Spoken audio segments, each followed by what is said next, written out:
Welcome to one of the most disturbing cases recorded in the history of Savannah, Georgia. Before we begin, I invite you to leave in the comments where you're watching from and the exact time you're listening to this narration. We're interested in knowing which places and what times of day or night these documented accounts reach. In the winter of 1852, a portrait of a young man was discovered in the attic of the Sorrel Weed House, one of Savannah's most prominent historical mansions. The portrait depicted a smiling young man, seemingly content, dressed in formal attire, not typical for someone of his apparent station. What caught the attention of the local historical society wasn't the quality of the painting, which was exceptional, but rather the small inscription at the bottom right corner: Elijah Brown, property of the Winston estate. This single line would eventually unravel a case that the citizens of Savannah would spend over a century trying to forget. The portrait itself was unremarkable at first glance. Oil on canvas, approximately 20 inches by 16 inches, showing a young black man with an unusually composed smile. His eyes, however, seemed to follow viewers around the room, a common trick used by skilled portrait artists of the period.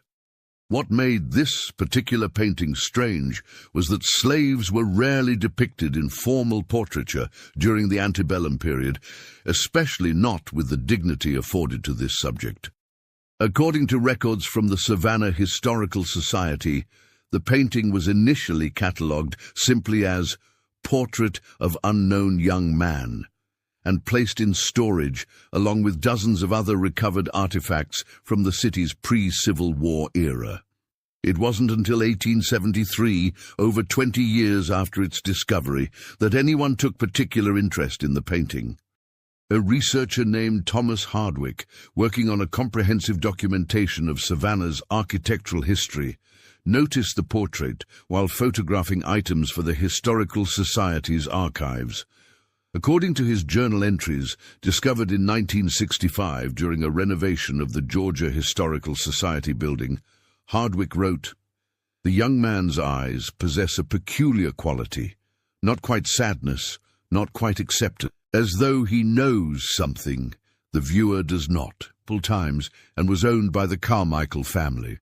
The estate, located approximately 7 miles outside Savannah's historic district, was by then falling into disrepair. The original Winston family had lost most of their fortune during the Civil War, and subsequent owners had lacked the funds to maintain the once impressive property. According to county records from 1873, Hardwick was granted permission to search the estate's remaining documents, most of which were stored in a small outbuilding that had once served as an overseer's residence. Among tax records, ledgers, and various business correspondence, Hardwick discovered a small leather-bound book, approximately 5 inches by 7 inches, with no title on its cover. Inside were detailed records of the Winston plantation slaves, listing names, ages, parentage when known, and most disturbingly, market values. On page 37 of this ledger, Hardwick found the entry for Elijah Brown, male, age 23, born on property to Martha, deceased, educated as experiment, exceptional aptitude for numbers and letters. Potential value as clerk or house servant, $800. The notation educated as experiment caught Hardwick's attention. Such education was unusual and often illegal in many southern states before the Civil War. Another entry, dated October 12, 1851, noted, "EB continues to surpass expectations, has begun maintaining secondary ledgers with minimal supervision, demonstrates remarkable recall of business transactions. Experiment appears successful." This was followed by a more troubling entry from December 3rd of the same year. Concerns regarding EB's growing awareness of his circumstances, began asking questions about his mother's circumstances and fate. Winston suggests tempering education with reminder of station. Hardwick's research into Elijah Brown might have ended there had he not encountered an elderly woman named Sarah Jenkins during his third visit to the former Winston estate. According to Hardwick's journal, Jenkins had been a house servant at the estate as a young girl and remembered Elijah Brown. Her account, as recorded by Hardwick, provides the first substantial description of the man beyond the portrait and ledger entries. Mr. Elijah wasn't like the others, Jenkins told Hardwick. Master Winston had him brought into the house when he was just 7 years old after his mama passed. Said he had a look in his eyes, a kind of knowing. Taught him his letters and numbers himself, which wasn't done in those days. By the time Mr. Elijah was 15, he was keeping all the books for the estate. Master Winston would show him off to visitors sometimes, like he was a trained animal doing tricks. Mr. Elijah would smile and demonstrate his abilities with numbers, calculating sums faster than educated men could with paper and pencil. But when the visitors left, that smile would go away. His eyes turned different then. Jenkins went on to describe how Winston had commissioned the portrait in early 1852, insisting that Elijah maintain his company smile throughout the sittings. Master made him practice that smile for weeks before the painter came, Jenkins recalled. Said he wanted to show his associates what could be accomplished with proper training. The painter came from Charleston, stayed 3 days. Mr. Elijah smiled the whole time, never broke once, but at night I'd hear him in the small room off the kitchen where he slept, talking to himself in whispers, writing things I couldn't understand. According to the estate's records, the portrait was completed in April 1852. Hardwick's research indicated that Winston displayed the painting prominently in his study, often using it to initiate debates with visitors about the intellectual capabilities of slaves, a controversial topic even among slave owners. What happened in the months following the portrait's completion, however, would transform a curious historical footnote into something far more disturbing. County records show that in August 1852, Winston reported Elijah as having escaped. A reward notice appeared in the Savannah Republican newspaper on August 17th. Runaway, educated Negro man, answers to Elijah, age 24, can read and write with proficiency, may attempt to pass correspondence as written by a white man. $100 reward for return to Winston Estate. The notice ran for 3 consecutive weeks, then disappeared from the paper's pages. No further mentions of Elijah's escape or capture appear in public records. Hardwick might have concluded that Elijah had successfully escaped north had he not discovered a series of unusual entries in Winston's personal diary, which had been stored separately from the plantation records. The diary, bound in faded red leather, with the years 1852 through 1854 embossed on the spine, contained increasingly erratic entries beginning in late August 1852, just days after the first runaway notice appeared in the newspaper. The entry dated August 20th reads, "E. did not escape as reported. Necessity required fabrication following discovery of his private writings. Contents too disturbing to detail here. Have secured him in the old storage cellar while determining appropriate course of action. Sarah instructed to inform all that he has run off north."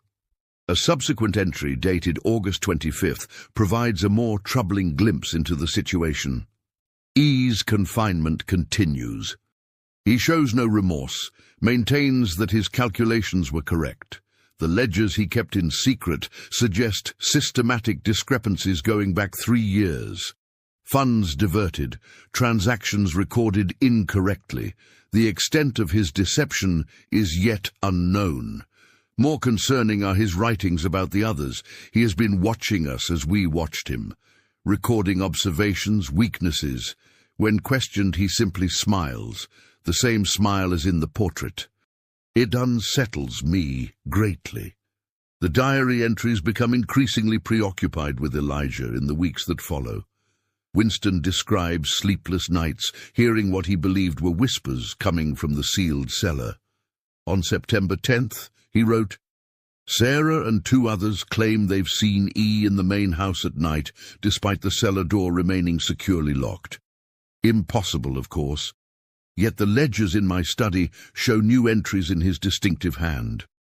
A trick of the mind, surely. Have increased the guard at night regardless.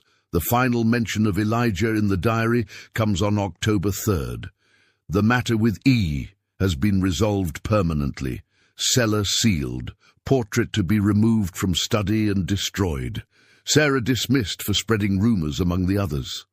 Must focus now on reviewing all accounts and business dealings of the past 3 years to assess the damage done." Hardwick's research indicates that Winston's financial situation deteriorated rapidly in the months following this entry. By early 1853, he had sold several parcels of land and a number of slaves. Correspondence with his bankers in Savannah suggests mounting debts and discrepancies in his accounts that he struggled to explain. A letter from the Bank of Savannah dated February 1853 states, "The inconsistencies in your recent submissions cannot be attributed to simple accounting errors. The pattern suggests deliberate misrepresentation spanning multiple quarters. The bank must insist on immediate clarification and full repayment of all outstanding sums." Winston's response to this letter has been lost to time, but records show that by June 1853 he had sold his remaining property in Savannah and relocated to a much smaller estate near Augusta, Georgia. The once prominent Winston family effectively vanished from Savannah society. The portrait of Elijah, which Winston had supposedly intended to destroy, somehow made its way to the Sorrel Weed house, where it was discovered during renovations nearly a year later. Hardwick's investigation might have ended there had he not decided to examine the former Winston estate one final time before concluding his research. In his journal entry dated July 7, 1873, he wrote, "Return to the Winston property today to clarify several points regarding the architectural modifications made during the 1840s. The current caretaker, a Mr. Reynolds, permitted me to examine the lower levels of the main house, which have remained largely untouched since the Winston family's departure. Among the various storage rooms and wine cellars is a curious space, a small room, approximately 8 feet by 10 feet, with no windows and a door that appears to have been sealed and then reopened at some point. The walls are unusually thick, and the room sits apart from the other basement chambers. When I inquired about its purpose, Reynolds seemed uncertain, suggesting it might have been a secure storage area for valuables." Hardwick goes on to describe his examination of this room. "The space is empty now, save for a small desk against one wall. The desk appears significantly older than the other furnishings I've observed in the house. Upon closer inspection, I discovered that the inside of the drawer contains writings carved directly into the wood with what must have been a sharp, narrow implement. The text is tiny, precise, and covers every available surface inside the drawer. Much of it appears to be columns of numbers, similar to accounting entries, but without any contextual labels to indicate what is being counted or calculated. Interspersed among these figures are passages of text, written in an educated hand that suggests the writer was well versed in the conventions of written English." According to Hardwick's journal, he copied several of these passages into his notebook. The largest legible section read, "They believe the portrait captures merely my face. The artist was skilled, but unobservant. He did not notice how I studied him in return, learning his technique. He did not understand that with each brushstroke he was creating not just an image, but a window. Winston sees only what he wishes to see, a carefully crafted specimen that validates his worldview. He does not see how the ledgers speak to me, how numbers reveal truths that words conceal. 3 years of patience, 3 years of watching and recording, 3 years of smiling, The calculations are complete now. The adjustments have been made. Even if they discover my methods, the damage is irreversible, and I will continue to smile from the frame, watching as understanding dawns. Hardwick's final journal entry regarding Elijah Brown expresses his growing unease with the case. I find myself returning repeatedly to the portrait, which remains in storage at the Historical Society. The subject's expression, which I initially read as a simple smile, now seems to convey something more complex, a kind of knowing satisfaction. Pierce at the Society about the possibility of displaying the portrait in the upcoming exhibition on Savannah's pre-war period. But she expressed reluctance, noting that several staff members have requested that the painting remain in storage, as they find it disquieting. Perhaps it is merely suggestion working upon my mind after uncovering the strange circumstances surrounding its creation, but I cannot shake the feeling that the young man in the portrait is indeed watching, not from the past, but somehow from a continuous present, still observing and recording our reactions to his image.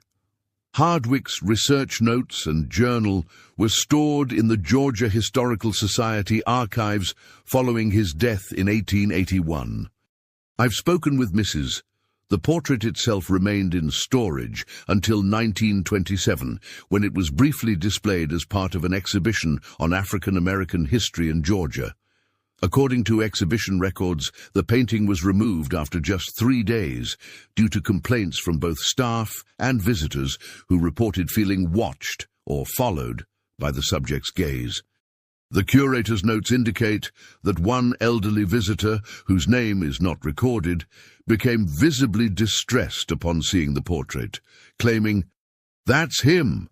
That's the Winston boy, still smiling after all these years." The portrait was returned to storage, where it remained largely forgotten until 1958, when Professor James Mercer of Emory University began researching cases of educated slaves in the antebellum South.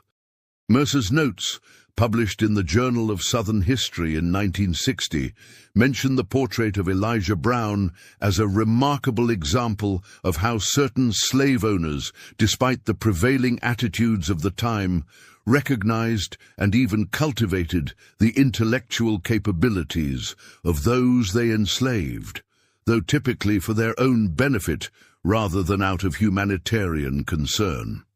Mercer arranged to have the portrait photographed for his research, but according to his correspondence with the Historical Society, the initial photographs failed to capture the subject adequately.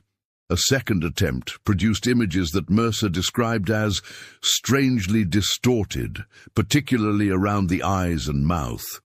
A third attempt was apparently successful, as black and white photographs of the portrait appear in Mercer's published article, though the reproduction is of poor quality by modern standards. The most disturbing chapter in the strange history of Elijah Brown's portrait came in 1964, when the Georgia Historical Society building underwent extensive renovations.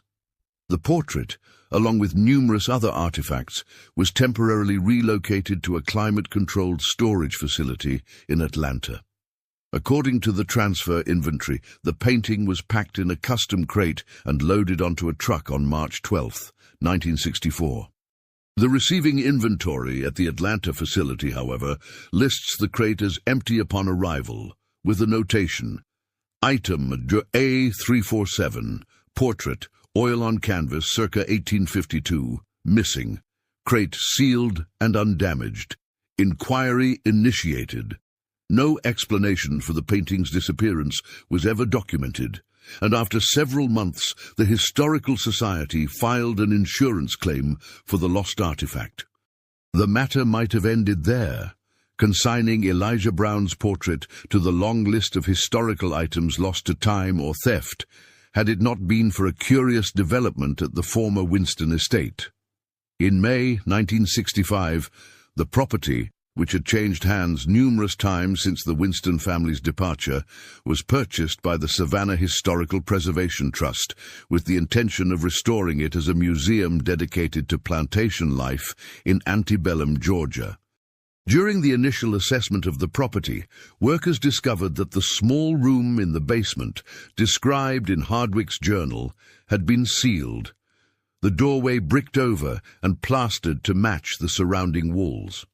According to the renovation foreman's report, they might never have located the room had one of the workers not noticed a slight difference in the sound when tapping along the basement wall.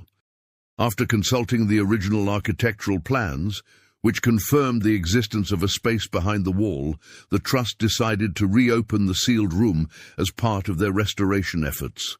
On June 7, 1965, workers removed the brick and plaster barrier that had sealed the room for what architects estimated was approximately 100 years, based on the materials used and construction technique. The Trust's official report describes what they found in clinical terms. The previously sealed space contained a small wooden desk against the north wall, consistent with descriptions in Hardwick's notes from 1873. The desk drawer contained extensive carving on interior surfaces, as previously documented. No other furnishings were present. The south wall of the room, opposite the desk, displayed a rectangular area of discoloration, approximately 20 inches by 16 inches, suggesting that an item of similar dimensions had been hung there for a considerable period, protecting that portion of the wall from the discoloration that affected the surrounding area. What the official report fails to mention, but which appears in the personal journal of Margaret Wilkins, the Trust's lead historian, is the condition of the desk drawer. The carvings described in Hardwick's notes have been significantly expanded. Where he described calculations and a few passages of text, the entire surface is now covered with minute writing, extending to the sides and bottom of the drawer.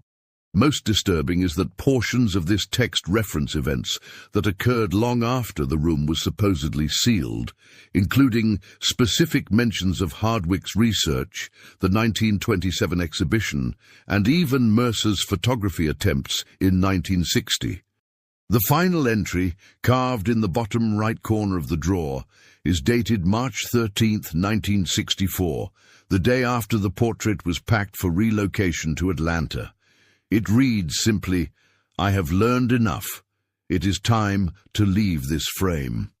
Wilkins' journal indicates that she shared her discovery with only 2 other members of the Trust, fearing that publicity would attract unwanted attention to what must surely be an elaborate hoax. The 3 agreed to document the carvings thoroughly, but to exclude the anomalous content from official reports. The desk was removed from the room and placed in secure storage at an undisclosed location, where it reportedly remains to this day. The portrait of Elijah Brown has never been recovered. The case was officially closed in 1967, with the insurance company paying out the assessed value of the painting, $800, coincidentally the same value assigned to Elijah himself in the Winston plantation ledger over a century earlier. In 1968, during a routine inventory of artifacts at the Georgia Historical Society, an archivist discovered Hardwick's original research materials on Elijah Brown missing from their designated storage location. The corresponding catalogue entry had been crossed out, with a notation in the margin reading "Deaccessioned 3/13/64. No record of any official deaccession exists, and no staff member employed at that time recalled removing the materials or making the notation. The date, March 13, 1964, matches the day the portrait arrived empty in Atlanta. The Winston Estate Museum project was ultimately abandoned in late 1968. The official reason cited was structural concerns and prohibitive restoration costs. But Wilkins' final journal entry regarding the property suggests another factor. "We've had 3 night watchmen resign in the past month. The last guard, Williams, a man I've known for years as level-headed and practical, described hearing a pen scratching on paper for hours, followed by what he called the sound of someone smiling. When I asked what he meant, he couldn't explain further, saying only, "You'd know it if you heard it."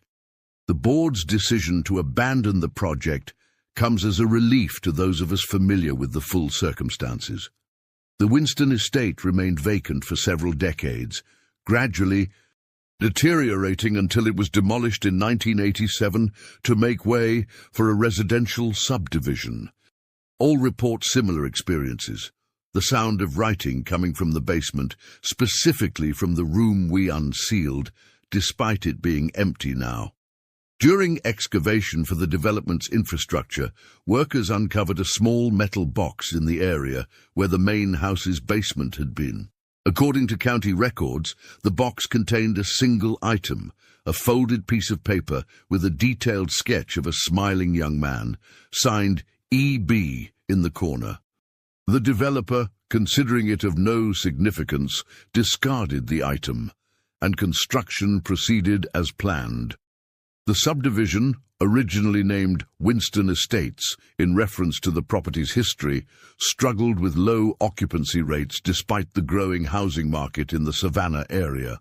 Residents reported a range of unusual experiences, from unexplained sounds to a persistent feeling of being observed, particularly in homes built nearest to where the original house had stood. In 1996, following years of declining property values, the development was renamed River Point Estates, and marketing materials were revised to remove all references to the land's former identity. In 2002, during renovations to one of the oldest buildings in Savannah's historic district, a structure that once housed a bank where Winston conducted his business, workers discovered a hidden compartment in the wall of what had been the bank manager's office. Inside was a leather portfolio containing dozens of pages of accounting ledgers dating from 1849 to 1852. The handwriting, described by experts as exceptionally neat and precise, detailed hundreds of financial transactions, many involving the Winston estate. Analysis by forensic accountants revealed a complex system of minute adjustments to various accounts, small enough to escape notice individually, but collectively diverting significant sums from the Winston holdings to a series of anonymous accounts. The final entry, dated August 19, 1852, the day before Winston recorded confining Elijah to the cellar, included a notation: "Calculations complete. Balance adjusted. Freedom purchased. The ledgers were donated to the Georgia Historical Society, where they remain available to researchers. Curiously, visitors examining these documents often report an unusual sensation, the feeling of someone reading over their shoulder, observing their reactions to the meticulously recorded figures that over a century and a half ago systematically dismantled a man's fortune from within his own household." Perhaps the most unsettling epilogue to this story comes from Dr. Eleanor Hayes, a professor of art history specializing in 19th century portraiture, who in 1998 was researching the technical aspects of antebellum portrait techniques. In the course of her research, she compiled a database of portraits from the period, including known works by Robert Winston Harding, the Charleston artist believed to have painted Elijah Brown's portrait. While examining Harding's confirmed works in various collections across the South, Hayes noticed something unusual: a recurring face appearing in the backgrounds of several paintings completed after 1852. In a portrait of a Charleston merchant dated 1853, a young black man appears as a barely discernible figure through a window in the background. In an 1855 family portrait from a plantation near Beaufort, the same face is visible among the household staff positioned behind the family. In an 1860 painting of a Richmond, Virginia street scene, the face appears in a crowd of pedestrians. According to Hayes' analysis, published in the American Art Journal in 2000, the recurring figure matches the description of Elijah Brown, always positioned as an observer within the scene, always wearing the same distinctive smile described in historical accounts of his portrait. Harding's journals, preserved in the Charleston Museum archives, make no mention of this recurring figure. What makes this case unusual is that the figure never appears as a subject or focal point, always as an observer within the scene, often positioned in such a way that he appears to be looking not at the main subjects of the painting, but directly at the viewer. Hayes's research identified the recurring face in 7 confirmed Harding paintings completed between 1853 and 1863, after which Harding's career ended abruptly when he abandoned painting and entered a sanitarium near Charleston. When asked about her findings, Hayes offered a measured assessment. It's not uncommon for artists to reuse models or faces they've become comfortable rendering. The sparse records from the institution indicate that Harding suffered from acute paranoia and delusions of being observed. He remained there until his death in 1867, reportedly spending his final years refusing to look at any paintings or mirrors, convinced that he is watching from within the frames. To this day, the portrait of Elijah Brown remains missing. The Winston family line died out in the early 20th century. The ledgers, journals, and notes documenting this strange case are scattered across various archives and collections, pieces of a puzzle that never quite fit together into a coherent whole. What remains most clearly is the description of that smile, the one Winston forced Elijah to practice for weeks before the portrait sitting. The smile that seemed to hold something back, to know something the viewer did not. Some historians have suggested that Elijah Brown's story represents nothing more than an unusually well-documented case of a slave using education provided by his owner to orchestrate his own liberation, a small victory against the brutal institution of slavery. Others point to the unexplained elements surrounding the portrait's disappearance and the strange carvings in the desk drawer as evidence of something more unsettling. Perhaps most telling is the fact that despite the portrait having been missing for over 5 decades, visitors to the Georgia Historical Society occasionally inquire about the painting of the smiling young man, without having been informed of its existence. When asked how they know about it, many provide the same response. I saw it watching me from a frame on the wall. Staff invariably confirm that no such portrait is displayed anywhere in the building. The last documented mention of Elijah Brown comes from the journal of a security guard who worked at the Historical Society in the late 1990s. The entry, dated November 12, 1998, reads, "Saw that portrait again tonight during rounds. Not hanging on any wall, just leaning against the storage room door from the inside. Same as last week. Maintenance says they've found no painting when they check. Tonight I stopped and looked at it properly for the first time. The young man's smile seems different now, satisfied somehow, like someone who has successfully concluded a long project. I don't think I'll be seeing it again." He was right. No further sightings of the portrait have been reported at the Historical Society. But across Savannah and beyond, in museums, historical homes, and private collections, visitors occasionally report a curious phenomenon. The sense that among the faces captured in centuries-old paintings, one in particular seems to be studying them in return. Always in the background, always observing, always with the same knowing smile. As though, having learned to escape first his bondage and then his frame, Elijah Brown continues his patient observation of the world that once sought to contain him, still recording, still calculating, still smiling that practiced smile. In 2003, a graduate student named Michael Collins was researching antebellum accounting practices for his doctoral dissertation when he discovered an unusual pattern in the financial records of several prominent Savannah families who had business dealings with the Winston estate. Collins noticed that each family experienced unexplained financial discrepancies beginning around 1849 and continuing until approximately 1853, the same period during which Elijah Brown was maintaining the Winston ledgers. "The pattern is remarkably consistent," Collins wrote in his thesis, later published in the Journal of Economic History. "Small adjustments to various accounts, typically no more than 1 or 2% of any given transaction, but implemented systematically across hundreds of entries. The cumulative effect was substantial capital displacement that wouldn't be noticeable without modern computational analysis. What's most interesting is that the funds didn't simply disappear.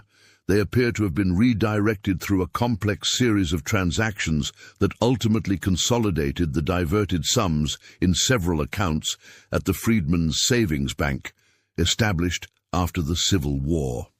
Collins estimated that the total sum diverted through this method would have amounted to approximately $25,000 by 1853, an enormous sum for the period, and more than enough to purchase freedom and establish a comfortable life elsewhere. But his research revealed no evidence that Elijah Brown was ever recorded as having purchased his freedom, nor did any individual matching his description appear in Freedmen's bank records as accessing the accumulated funds. In 2007, during digitization of the Savannah City archives, a researcher discovered an unusual property deed dated January 1858, nearly 6 years after Elijah Brown's supposed escape or confinement. The deed documented the purchase of a small parcel of land in what was then the outskirts of Savannah by an E. Winston, described in the document as a free man of color. The transaction was unusual for several reasons. It was rare for black Americans to purchase property in Georgia during this period.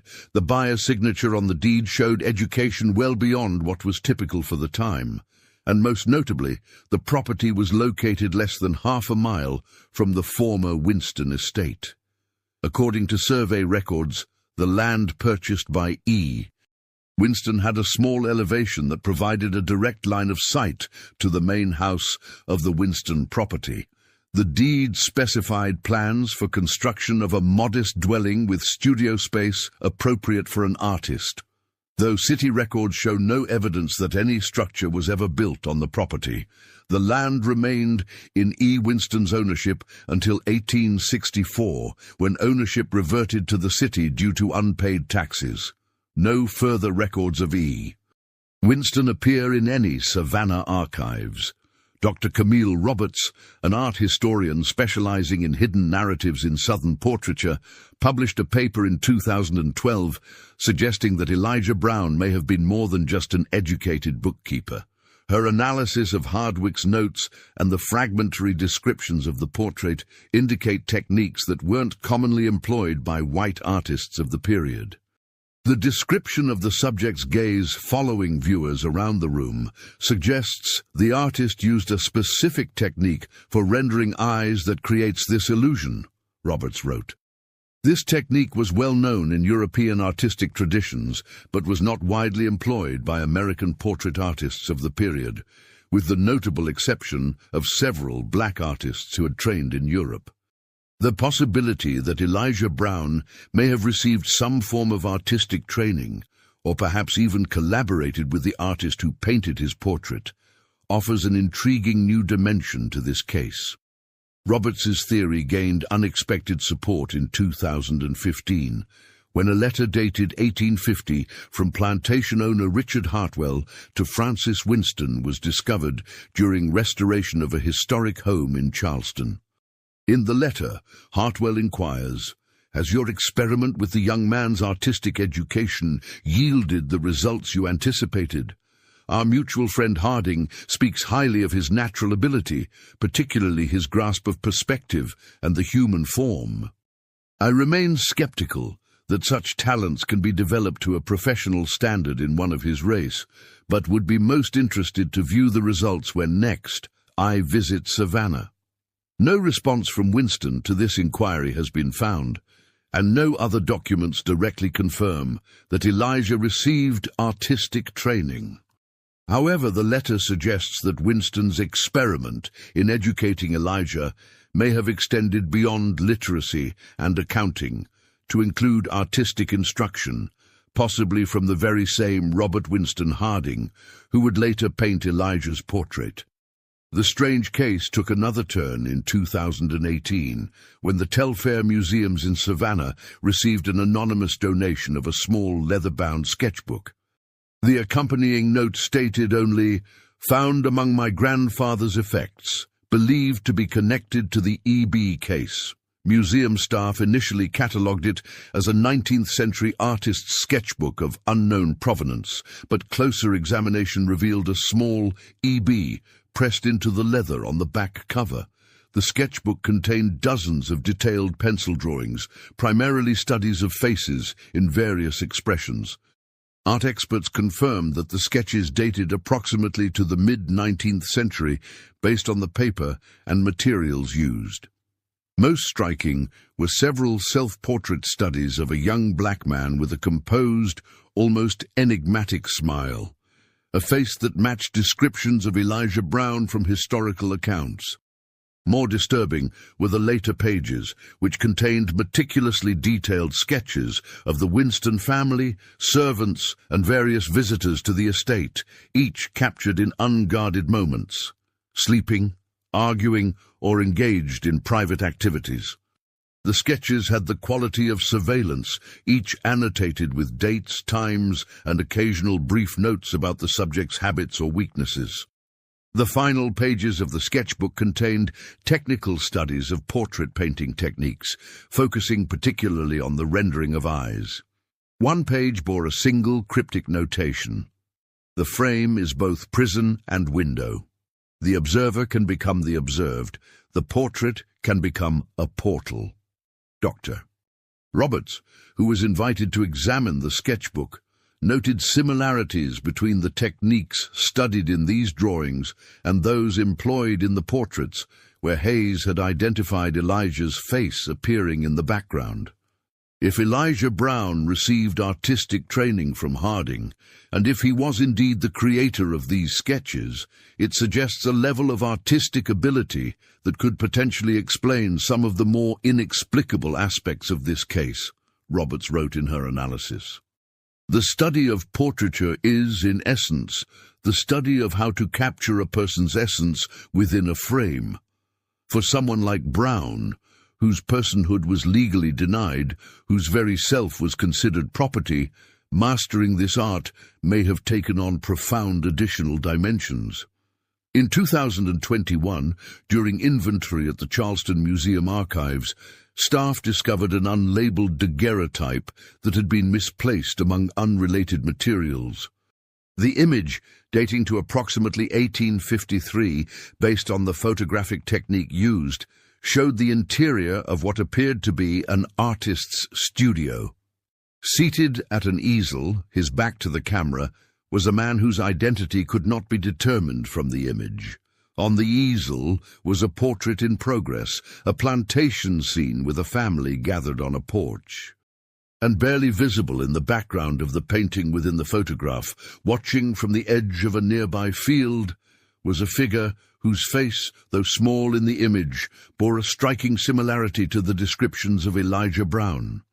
What makes this daguerreotype particularly unusual is that it appears to document one of the very paintings Hayes had identified in her research as containing Elijah's likeness in the background, a painting dated 1853 that now hangs in a private collection in Charleston.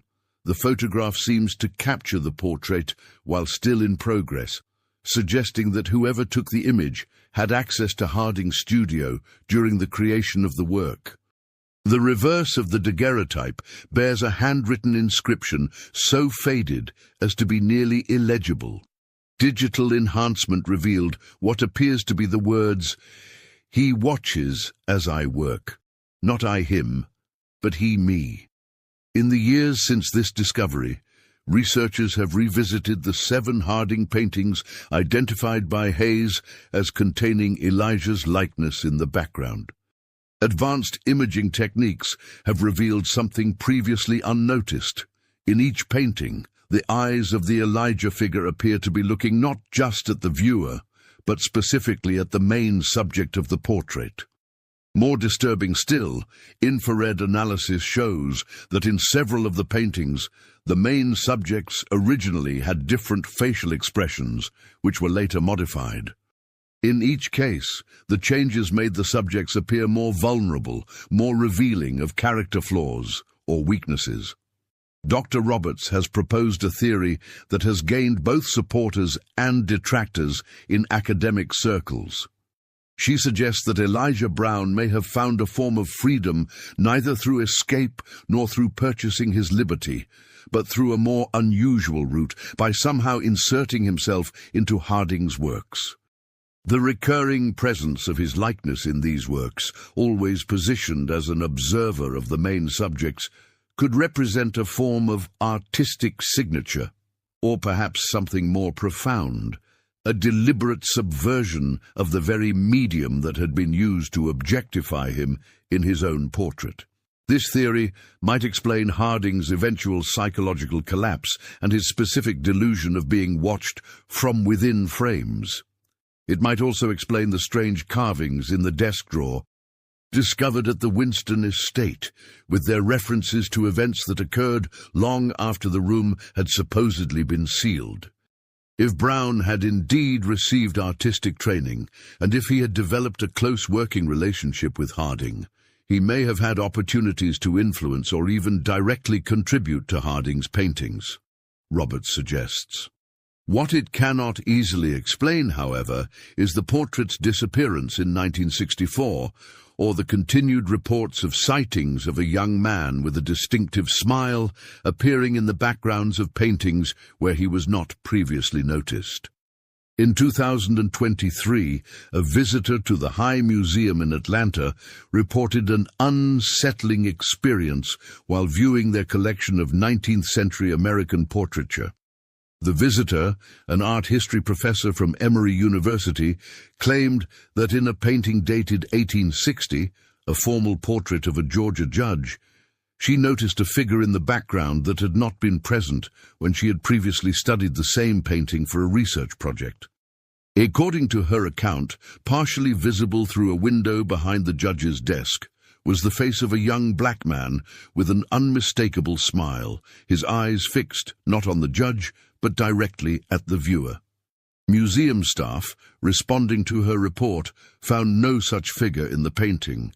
Photographs taken of the work over the years showed no changes or additions to the background. When the professor returned the following day to confirm what she had seen, the figure was no longer visible. "I've spent my career studying these works," she later told colleagues. "I know what I saw, and I know it wasn't there before." Similar reports have emerged from other collections housing portraits from the antebellum period. In each case, the descriptions of the unexpected figure are remarkably consistent. A young black man with an educated bearing and a particular smile that seems to convey both satisfaction and secret knowledge. And in each case, subsequent examination of the paintings shows no evidence of the figure described. Perhaps most disturbing are the accounts from conservators and museum staff who work with these collections. Several have reported finding small, nearly microscopic notations added to the backs of canvases or hidden within frames.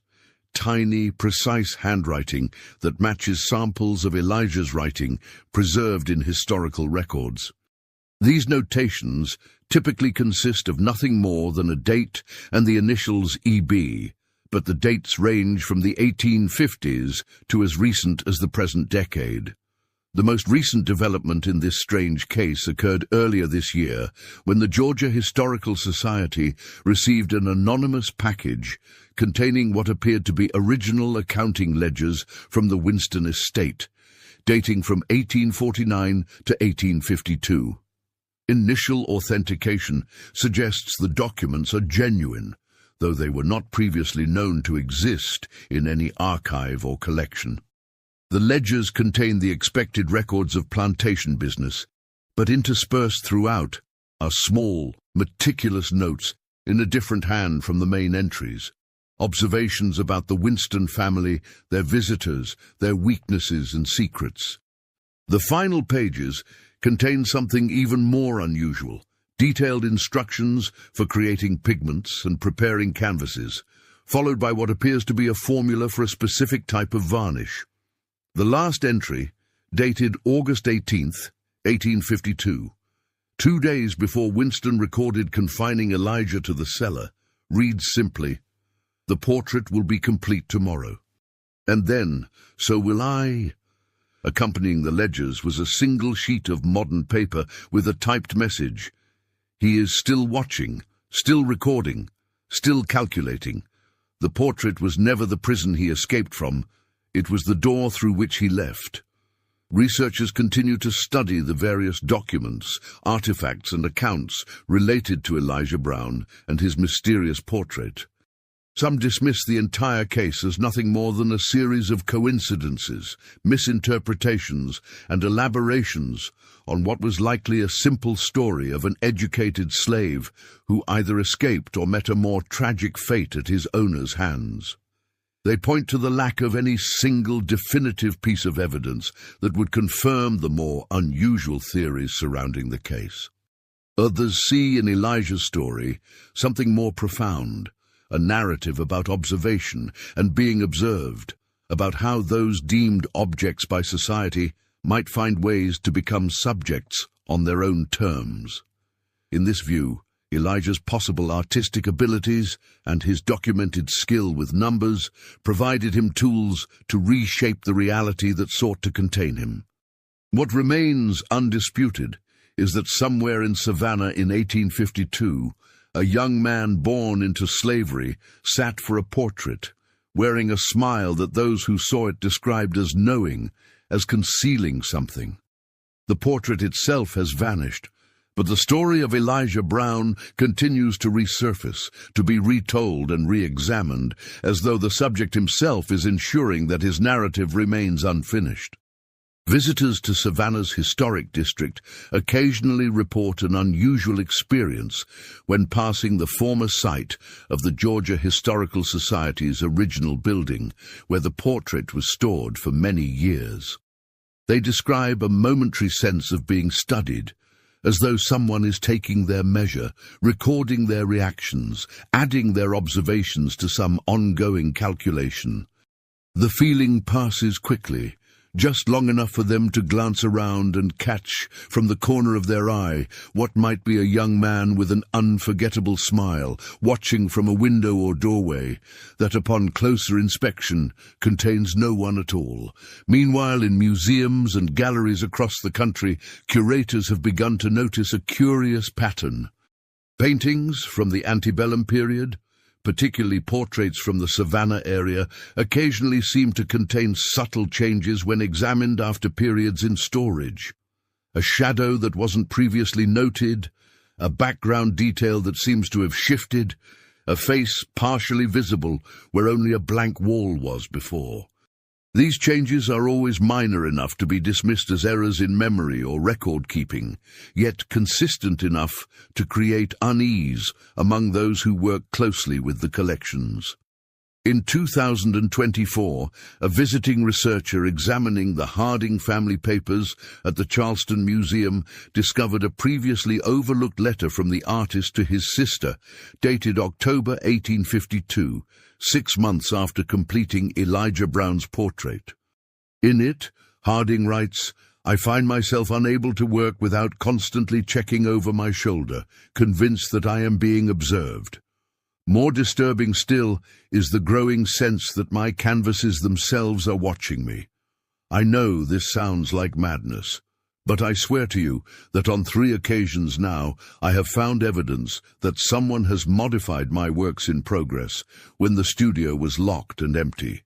Small changes to expressions, additions to backgrounds, and always that same face appearing where I had painted none.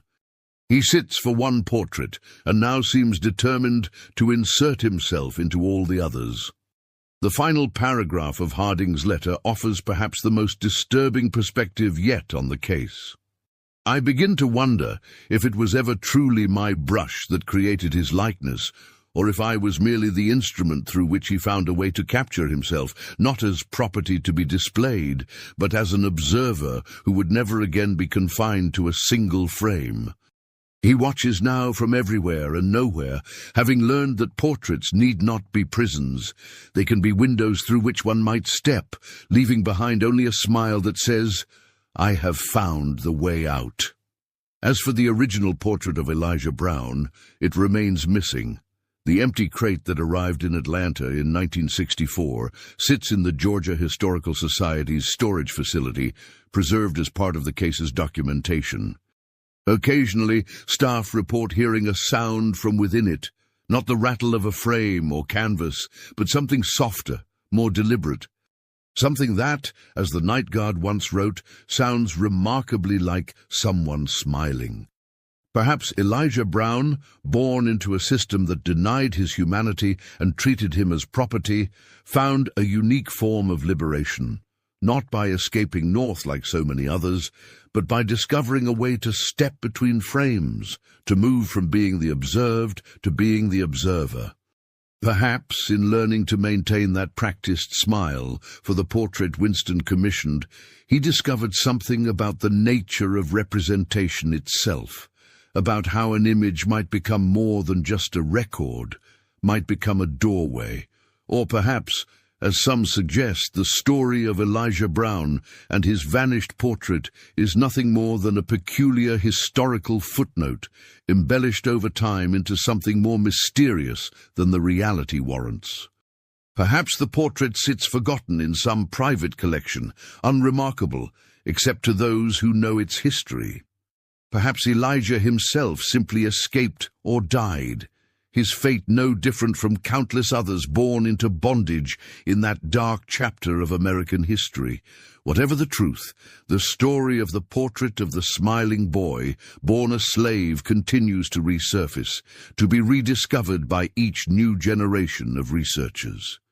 And in galleries and museums across the country, visitors occasionally report a curious sensation while viewing antebellum portraits.